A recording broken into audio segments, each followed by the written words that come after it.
Hi, and welcome back to Greenlands Farm. Just going down to the yard now to get the straw blower. Um, One thing you notice, I think I forgot to tell you the other day when I introduced you to this farm, is that this is a Fiat farm. In fact, all of my farms, all of my farms on the PC, where you could download mods, my PlayStation ones obviously weren't, but all of my farms on the PC were all Fiat farms up until and including this one. And it was only when I changed to um, what's the name of the other farm called? I can't even think of the name of it now. Green. Uh, no, Belly Spring Farm. Yeah, that's it. So anyway, when I changed to Belly Spring Farm, I actually changed from being a Fiat farm to a Ford farm. Yeah, this one here, it's funny because you can colour the arms and the bale fork, but you can't colour them that Fiat. I believe they call that colour. What do they call that colour? Terracotta. That's not one of the colour options for the forks and things. So rather than just leave them black, which I thought was boring, I did them in Caterpillar yellow.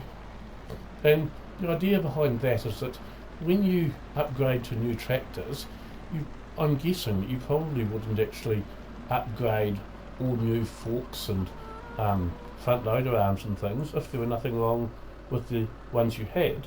So you could end up with like forks that came off an older tractor, in this case an old Caterpillar tractor sort of thing, on a tractor that's newer than that. So that's why that one's got yellow forks and yellow front loader arms. So I just imagine that, when the farmer got around to buying these two new Fiat tractors, and he probably would have bought them at the same time, given they were about the same age, he wouldn't have actually, upgraded all the bits for it at the same time. He would have just got the bits he actually needed, which was the new tractor, and left the rest. So that's what we've done there, and so I'm going that way for what goes. So I'm still doing my way of where I've left things on this farm. It's been so long since I've played on this one. So that's why that one's got yellow forks and things. So yes, with the exception of the little international tractor, the little ride-on mower tractor that I've got for mowing the lawns, and I've got an old Massey Ferguson 135 up around here in the shed as well, and I'll actually show you what shed that's in because I've done something a wee bit interesting here. This is meant to be the robotic cow shed. I didn't want the robots in there, so I've stuck my that's my what's it called, the weed killer sprayer and the killer stuff and fertiliser stuff in there. And down here a bit I've got a placeable old combine harvester and my old Massey Ferguson tractor, which, and the reason I needed a second small tractor is because when I'm doing bales I'm just going to be putting them on the back of a truck from the field to bring them in to here and things.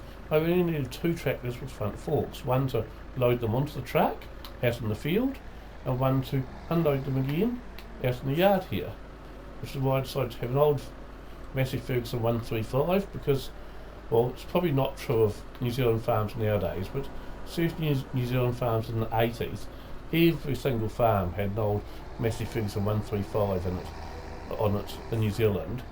They were as common as muck, they really were, and so every farmer had one.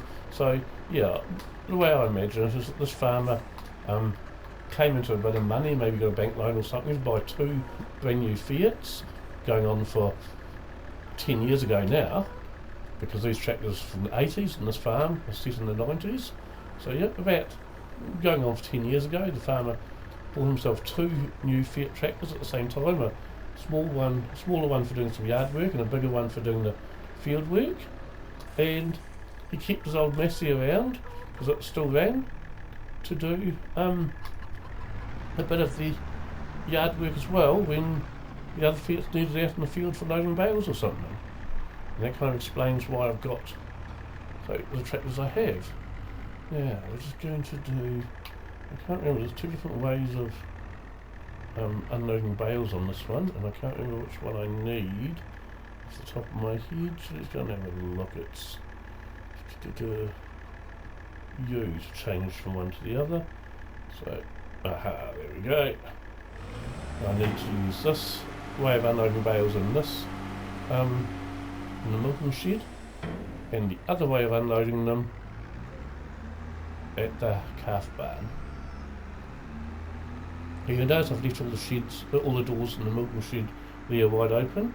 Well, I better put my lights on and maybe my hazards as well, because I've got to go out on the road to get to the calf barn.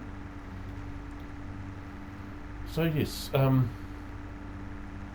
what was I saying? So yeah, I've left the doors open in the milking shed there. During the winter months I will keep those doors closed and just open them when I need to drive in or out of it. Otherwise they'll be closed the rest of the time. So we're heading down to the calf barn now to top up the straw in there. And then, this gate's open this way, so I better pull back a wee bit. That should be far enough. Okay.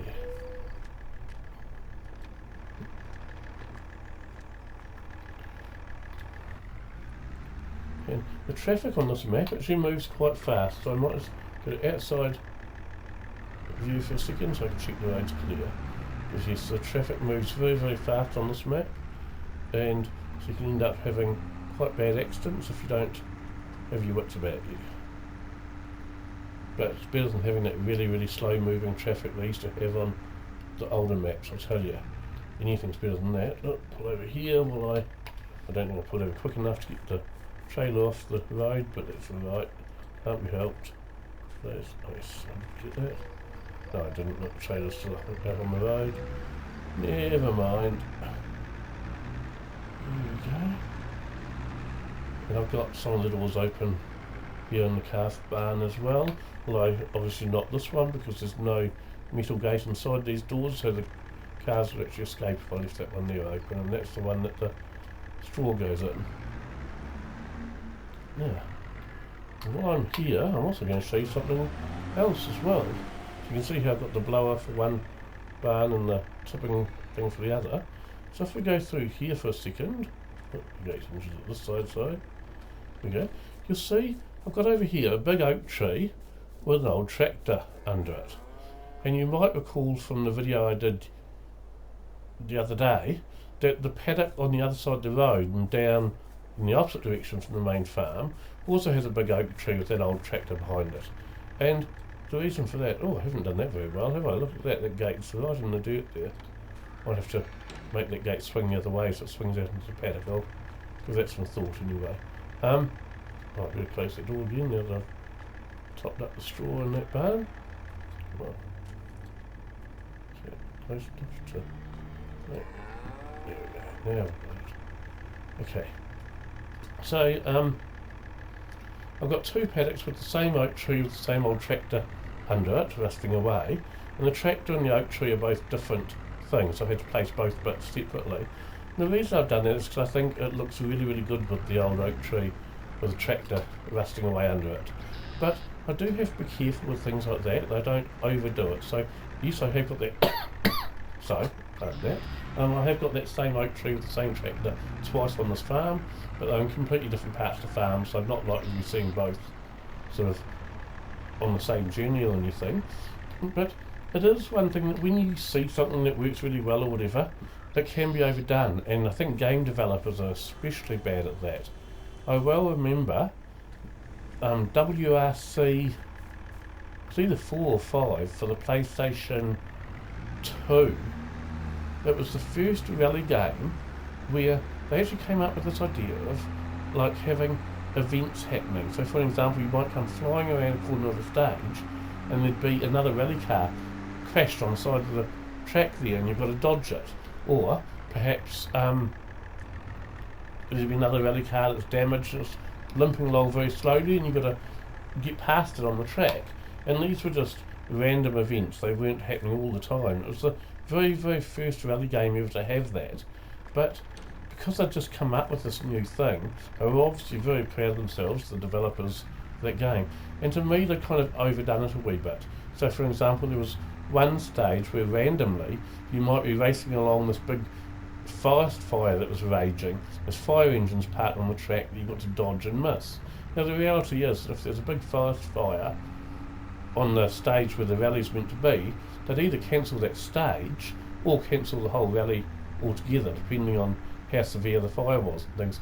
They certainly wouldn't allow rally cars to carry on racing along beside a track where big forest fire is burning and with fire engines parked on the track the cars are meant to be racing down and things. That just would not happen. So yes, I do think when they come up with it, they overdid it. In the same way, I have to be very careful when I come up with something that I think looks really, really cool. So for example, an old oak tree with a tractor rusting away underneath it. But I don't overdo that and have like too many of that same thing on my farm or anything. So it just ruins it if you do overdo things like that. Now of course this Fiat I'm driving is the same Fiat that Fury Machine Gaming is using on his latest videos. So I'm sorry that we're doubling up on the tractors. Of course I've got the FS22 version, he's got the 25 version. But I apologise we're doubling up on tractors, but I really wanted to keep the Fiat tractors when I did this farm, simply because that was the tractors I was using when I did this farm originally, and I do really, really love these Fiats, so I just wanted to keep using the same tractors there. And I'll just kill those lights. The next job I might just do, actually, I might just leave this Fiat here for a few minutes and actually go and mow the lawns in the yard next. So I wanted to get those done, since none of the other lawns are ready to mow yet. Not that I'm actually going to use these clippings to try and turn into bales or anything, because I'm certainly not. There won't be enough of them, but I just want to get the lawns done partly because I want to check that this grass that I have made, this is the kind of like painted on grass kind of thing, does actually grow back. I'm pretty sure it does, but I'm not 100% certain. So I figure if I mow it, then in the next day or two, I will know whether it grows back. And if it doesn't, then we might make a few little changes on my farm. I may end up having to make a few little changes anyway. I'm just not sure. I'm thinking about selling the 2 Land Rovers, because I've got them on my Valley Spring farm, and having a Toyota Land Cruiser instead. I haven't decided that certain yet, but yeah, I might do that. And normally when I set up a farm, I discover a few little things here and there that I want to change. So another example is on this farm, I don't have water pumps for the cow paddock, so I'm going to have to top up the water in the paddock manually using the tanker that I've got. I also haven't got the auto milk selling mod loaded. I have a milk tanker I've downloaded, and I plan to come and collect the milk once a day from the tanker. But both of these I need to try out, because if, for example, I produce more milk in a day than what the tanker can hold, I don't want to be making multiple trips in the tanker. And in the same way, depending on how much water the cows actually drink overnight, I haven't topped them up yet, I may end up putting in water pumps so that I don't have to take water to each field. But we'll just see. My plan at the moment is to do those manually, because of course those aren't done manually on Valley Spring, and I want to make the farms a bit different to do from each other. So the idea is that it will be done manually on this farm and automatically on Valley Spring, but we will see. So if it's just going to take too long to do those things on this farm, then I may end up automating them on this farm as well. But we'll just wait and see. So this mowing certainly seems to work well with this little international ride-on mower. And I must admit, I do like this farmhouse I put on there to replace the one that comes on the map. Might have been oh, there's a watering can there, I think. That's right, I don't think that.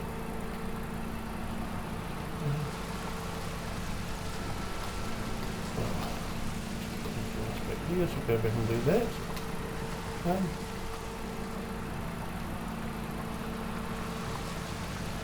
So yes, this is a mostly Fiat farm, except for the old Massey, and of course also for this little international ride-on mower here. I'm get stuck there. I'm going to mow up to here at the moment, the Land Rovers on the lawn further forward. And so I may be swapping out those Land Rovers for a Toyota Land Cruiser. We'll just see. I haven't made up my mind one way or the other about that yet. But I was supposed to really encourage and signing. Stack around the lawns.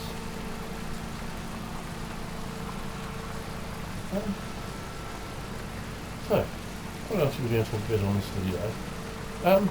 Actually, what I might do is tell you a couple of jokes. I've got a couple of, I think, quite amusing jokes that I'll share with you. My kids tell me they're dad jokes, so you may not find them funny. Anyway, there's a guy walking along Tony Beach. Tony's one of the suburbs here in Lower Hutt by Wellington, New Zealand. And there's a guy walking along Tony Beach there. He sees this old bottle lying on the sand. So he picks it up and he rubs it and a genie pops out. And the genie says, "Oh, thank you very much for releasing me from that bottle. As a reward, I'll grant you one wish."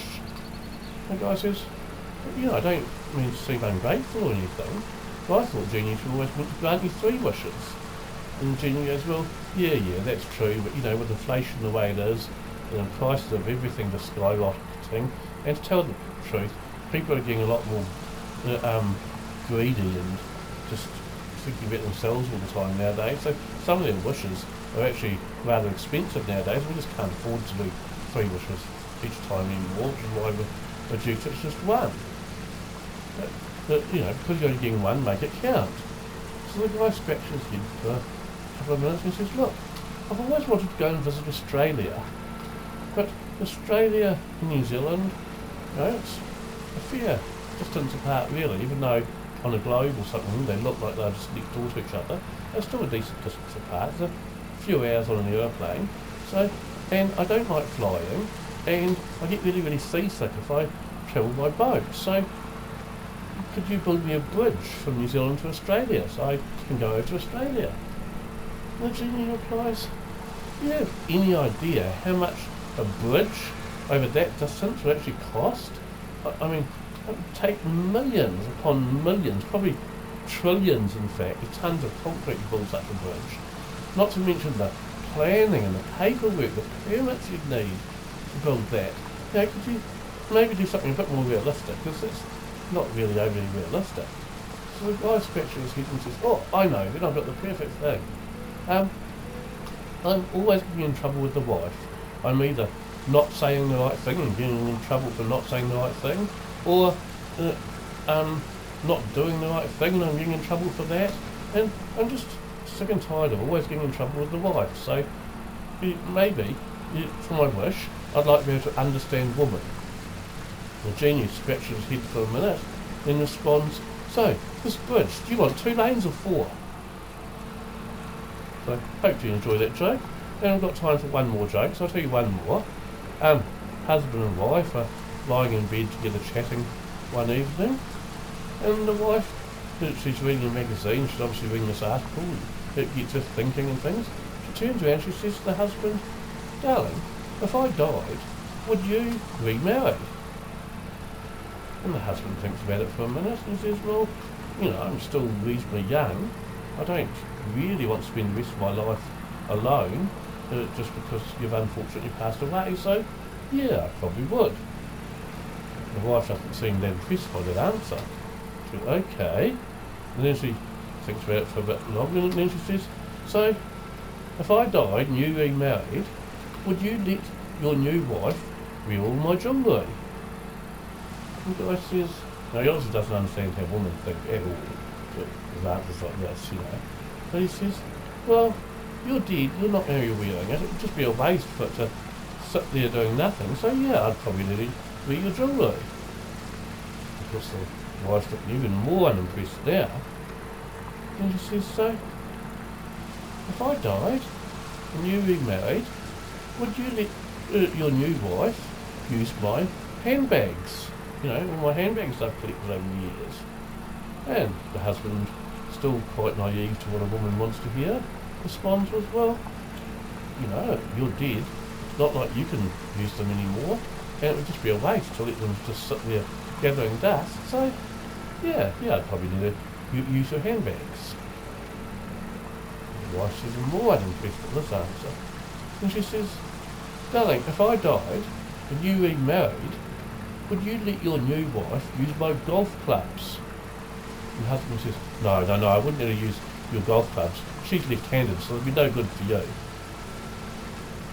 So, there you go. Hopefully you enjoyed that joke too. And this video's now reached the 20-minute mark, so with that, I will call it a day, and I'll catch up with you again later. Thank you very much. Bye.